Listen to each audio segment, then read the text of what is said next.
Di awal film kita diperlihatkan di suatu daerah bernama Fadan, Arab, tinggallah Nabi Yakub alaihissalam atau ayah dari Nabi Yusuf alaihissalam. Dia terlihat sedang menggembala kambing dan berhenti di sebuah kuil, di mana di kuil itu terdapat para warga yang sedang meminta pertolongan kepada berhala yang bernama Ashitar, yang mereka anggap sebagai Tuhan mereka untuk menyembuhkan anaknya dari penyakit. Di malam harinya Nabi Yakub berkhotbah ke warga Fadan yang menjelaskan bahwa kita hidup di zaman Nabi yang malaikat saja sujud kepadanya. Tapi warga Fadan kebanyakan masih menyembah sesuatu yang mereka ciptakan sendiri, bukannya menyembah sesembahan yang menciptakan dunia dan seisinya, yaitu Allah Subhanahu wa Ta'ala. Di sini Nabi Yakub juga mengatakan bahwa dia adalah utusan Allah untuk mereka dan perkataannya berasal dari kitab-kitabnya yang sekarang kita kenal dengan Al-Quran. Di sini masih banyak yang tidak percaya dengan Nabi Yakub dan beberapa warga malah mengatakan bahwa kitabnya itu telah menghina Tuhan mereka. Tapi Nabi Yakub mengatakan bahwa kitabnya sama sekali tidak menghina Tuhan mereka. Dia juga balik bertanya kepada para warga apakah patung Ashitar menciptakan kalian atau kalian yang menciptakan patung itu. Beberapa warga pun mulai mempercayai perkataan Nabi Yakub itu yang masuk akal. Tapi tetap saja ada beberapa warga yang tidak mempercayainya dan mempertanyakan apakah Tuhan Nabi Yakub lebih kuat dari Tuhan-Tuhan yang lain. Tak berselang lama datang pendeta kuil dan membubarkan para kerumunan dengan mengatakan bahwa gara-gara keingkarannya Nabi Yakub, maka Fadan dilanda kemarau yang berkepanjangan. Keesokan harinya di kuil Ashitar, terlihat sedang melangsungkan hukuman bagi warga yang melawan patung Ashitar dengan melemparinya menggunakan batu dan menyebutnya Tuhan yang bodoh. Lalu datanglah Nabi Yakub yang akan menebus warga itu. Namun para pendeta tidak menyetujui tebusan itu karena warga itu adalah musuh bagi Ashitar. Lalu Nabi Yakub mengatakan, kenapa kalian tidak menangkapku, padahal akulah yang paling pertama memusuhi patung Ashitar itu. Ternyata para pendeta tidak berani menangkap Nabi Yakub karena dia adalah menantu dari Panglima Fadan. Lalu tak berselang lama datang sang Panglima yang menyuruh pendeta untuk membebaskan warga itu karena sudah ditebus oleh Nabi Yakub. Dengan rasa takut, pendeta itu pun akhirnya melepaskan warga itu. Nabi Yakub ini mempunyai 4 istri dan 11 anak, tapi sebenarnya istri pertama Nabi Yakub ini bernama Rahil. Tapi karena bertahun-tahun dia tidak diberi anak dari Rahil, makanya Rahil menghadiahkan para pembantunya untuk diperistri oleh Yakub agar sang Nabi mendapatkan seorang keturunan. Nah, setelah bertahun-tahun Rahil tidak mendapatkan seorang anak, akhirnya dia hamil dan akan mempunyai seorang anak pertamanya.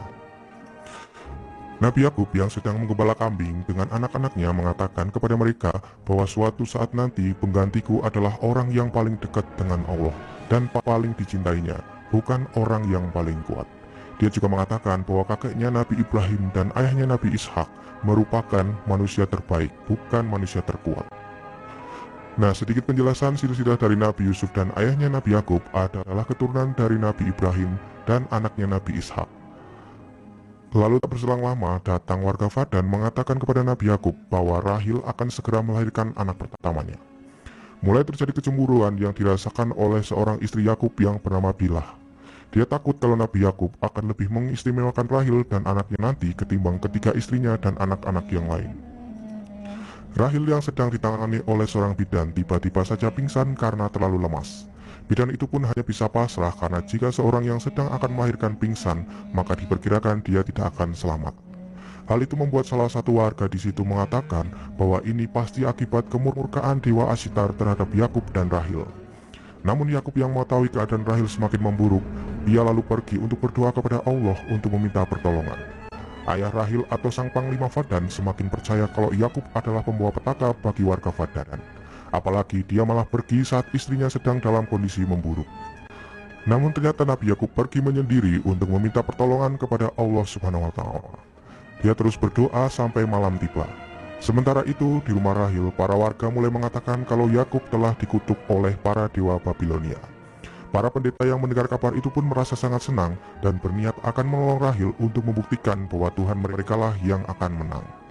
Mereka pun datang ke tempat Yakub dan mengatakan kenapa kalian tidak meminta bantuan kepada Tuhan Yakub yang dianggapnya adalah paling kuat. Nabi Yakub pun datang dan mengusir para pendeta di rumahnya karena dia tidak membutuhkan pertolongan dari para pendeta kuil dan kembali berdoa kepada Allah Subhanahu wa Ta'ala agar menunjukkan kuasanya kepada seluruh warga Fadan. Tak berselang lama ternyata Rahil kembali sadar dan bisa melahirkan bayi pertamanya dengan selamat. Sementara itu, penyihir yang diusir oleh Yakub tadi terus memohon kepada Tuhannya agar dia segera menghukum Yakub dan berharap Rahel dan anaknya mati malam ini. Tapi tak sengaja dia malah menjatuhkan obor api yang membuat kuil itu terbakar bersamanya.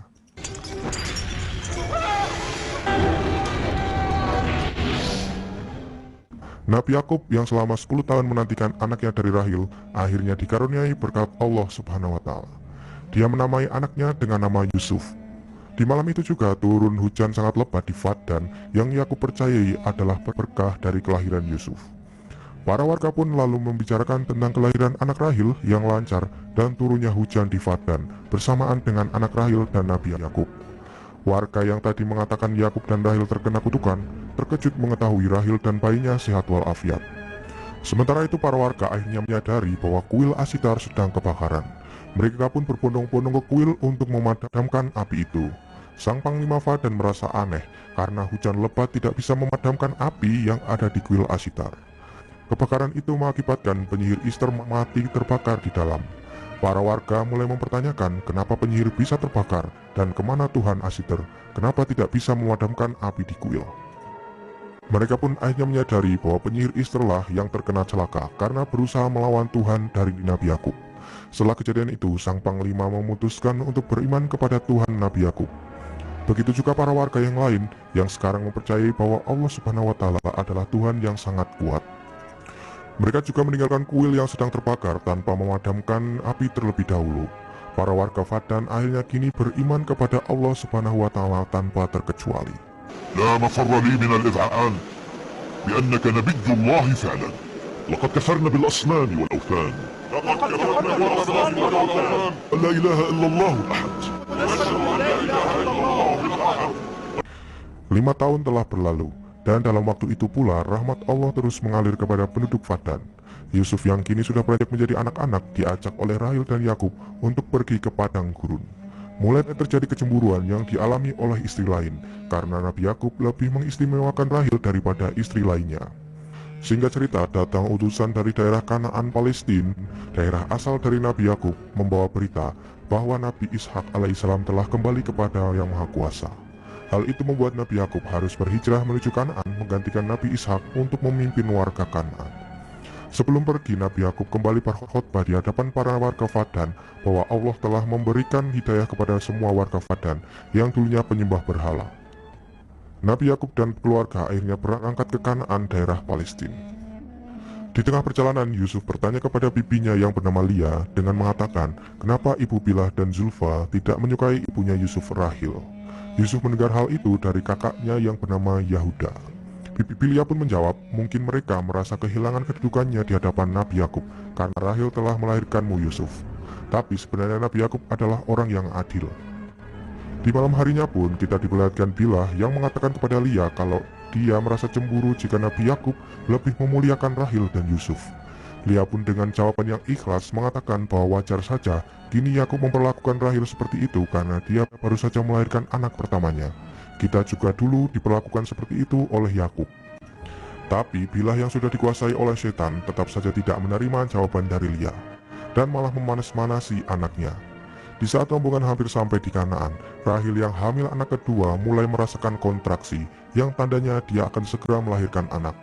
Yakub pun menyuruh anak-anaknya untuk membangun tenda agar bisa menjadi ruang persalinan bagi istrinya itu. Nabi Yakub kembali berdoa kepada Allah untuk kelancaran persalinan Rahel. Tapi Allah berkehendak lain. Rahel telah pulang ke sisinya sedangkan anak bayinya baik-baik saja. Kejadian itu membuat Nabi Yakub dan Yusuf menangis bersedih. Begitu juga dengan Lia kakak dari Rahel yang menggendong bayinya. Tapi tidak untuk Bilhah yang kelihatan merasa senang karena kini Rahel telah tiada.